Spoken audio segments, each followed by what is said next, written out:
In the episode with Christian, I think I was quiet because I was so inspired by what he was saying. I had multiple light bulb moments. And directly after the show, I felt empowered and I had a renewed sense of commitment to cut sugar and improve my diet. And with all of these endorphins and powerful imagery coursing through me, I still managed to eat an ice cream bar that night.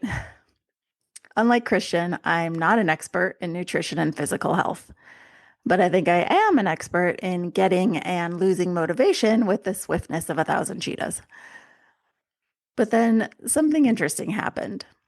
I listened to the show for the first time, again, marveling at his information and getting inspired again. And then I listened again shortly after, and it was close enough to that first listen that I was actually compelled to act. So I started thinking about it. During that last listen, I was already in a more motivated state above baseline because I had just heard that information. And suddenly I found myself making an actual change in my diet.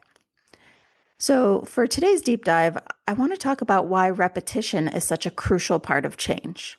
And further, why frequent reminders keep us in a motivated state. Now, if you're a frequent listener, you know I often talk about why repetition is important for learning. We need to trigger that mechanism that keeps information at the forefront of our minds, which holds our attention better.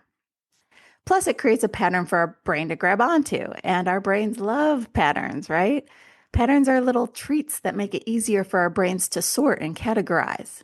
So, if we're trying to learn a life lesson, or a new way of communicating with our partner, say, or trying to help ourselves go from thinking about changing to actually making a change, repetition of the new item is important.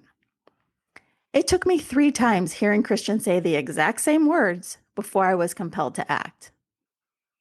Now, in therapy, we bring up common themes a lot. I might say the same thing to a client a dozen different times, and yet it's the 13th time that my client truly hears it.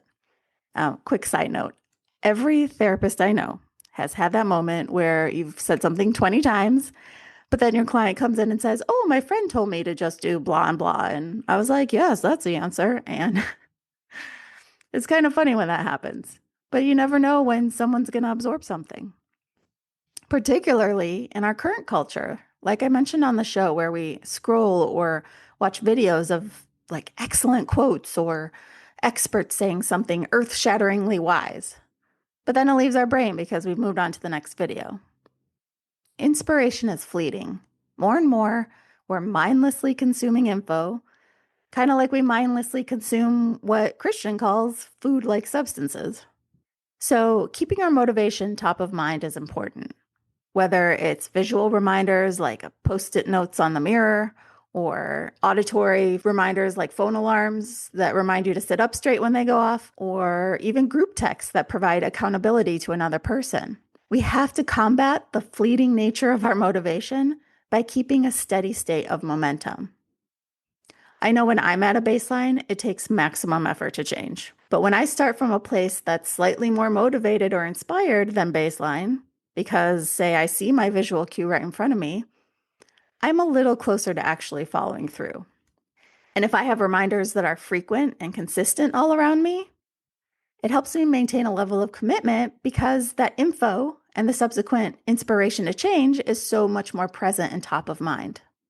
So I guess my hope is that if there's something you're hoping to change in your life or in one of your relationships, that you'll help yourself by repeating and reminding. Now, is this an earth-shatteringly wise suggestion? Maybe not. Like many things in therapy, it's easier said than done. But what I'm saying today might just line up with you being ready to hear it. And that's part of why I do this.